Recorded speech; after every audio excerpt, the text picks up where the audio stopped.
Hello again, everyone. Edwin Lerman back once again. In this YouTube astrological segment, I'm going to be talking about Uranus sextile or trine Pluto in a natal chart.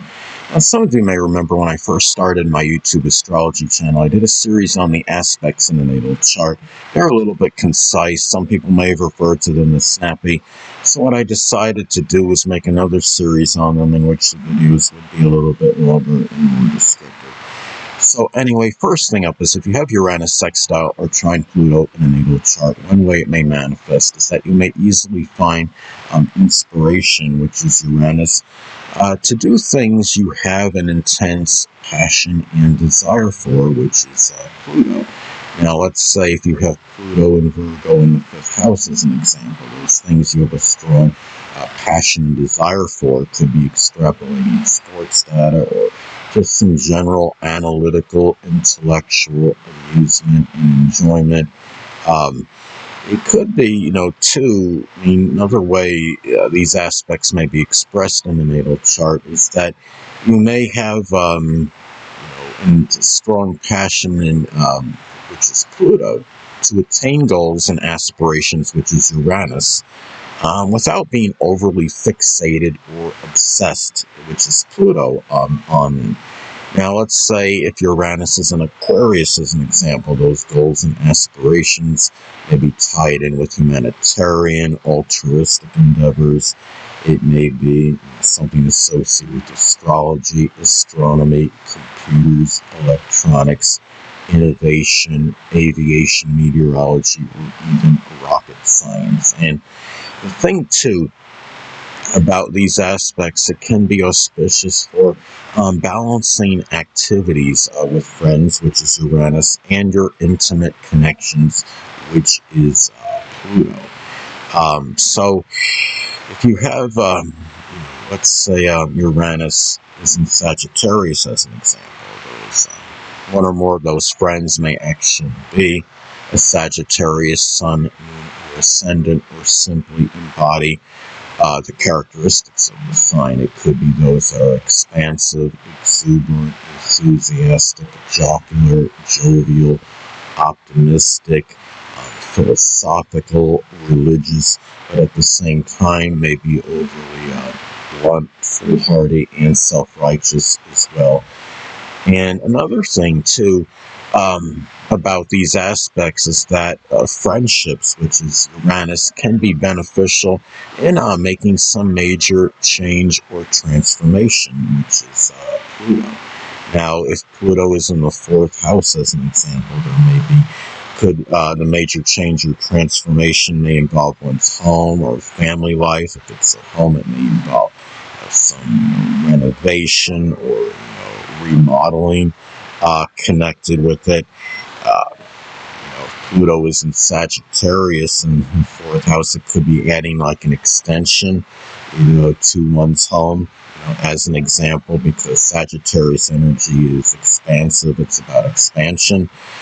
Another thing, to Uranus sextile or trine Pluto in a natal chart may also be expressed in readily incorporating innovation, which is Uranus in forensics, embalming, surgery, or the occult, which includes astrology, which is Pluto.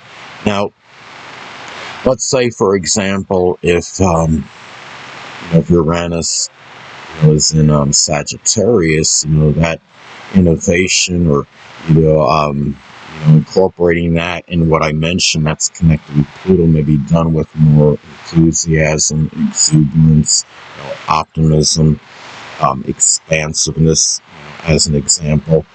And also, too, these aspects can indicate ease of expressing selflessness and altruism, which is Uranus in your intimate connections and shared resources situations, which is Pluto. Now, if you're in, let's say, if Pluto's in the 4th house, the shared resources situations may involve something with home or real estate. It could be, food business. If Pluto is in Libra or the 7th house, there could be a shared resources scenario, which can include a business partnership. That would involve, something with the law or art is another example. If, say, for another example, if Pluto is in Scorpio, intimate connections, one or more of them may actually be a Scorpio, Sun, Moon, or Ascendant person, or simply embody the traits of the Sun. It could be those that are resourceful, resilient, empowering, transforming, probing, incisive, secretive, mysterious, but may also be jealous, vengeful, and manipulative as well. And also, too, Uranus, sextile, or trine Pluto in a natal chart can indicate where it's auspicious for groups, clubs, and organizations, which is Uranus, in being helpful in dealing with crisis situations, which is Pluto. And if Pluto is in the 2nd house, as an example, there may be crisis situations of a monetary nature, matters with possessions or resources. Pluto in the 8th house may involve something connected with the death, where death could be more prominent, as far as crisis situation may go, or it may involve an intimate relationship, as an example. Now, also too, or issues with power and control, shared resources. Now, also too, these aspects may be advantageous for deep research and investigation, which is Pluto, through the internet and social media, which is Uranus. Now, if Pluto is in Scorpio, as an example, the deep research and investigation may be tied in with crime or corruption. It may be connected, with an intimate relationship. Maybe you're trying to get some dirt on that person for whatever reason. It could be, over something, associated, maybe something with astrology, the occult, which includes astrology, as some examples.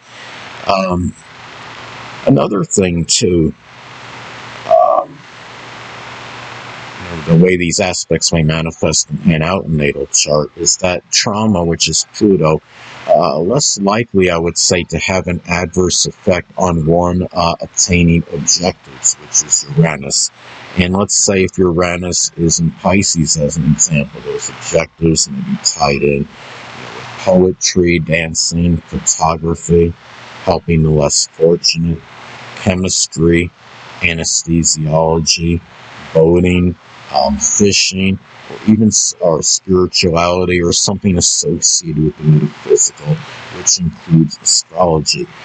Now, also, too, these aspects can also indicate a little difficulty in getting loans and support, which is Pluto, to help in terms of your future, which is Uranus. Now, if Uranus is in Libra, as an example, the future may be tied in doing something with art, whether it could be drawing, painting, or sculpting, or doing something in the legal field. It could be some work that involves negotiation, arbitration, human resources, even something connected with balance, like a balanced sport, such as tennis or gymnastics, as some examples. And also, too, these aspects can be positive in terms of moving forward, which is Uranus, when dealing with death, which is Pluto, whether it's a figurative or literal death, better than most people. And Pluto in the 7th and or Libra could be, could be a literal death more with a relationship, or a figurative one in terms of it coming to an end. Pluto in the 8th house and or Scorpio could be some ending in a shared resources situation, or some kind of support, as another example.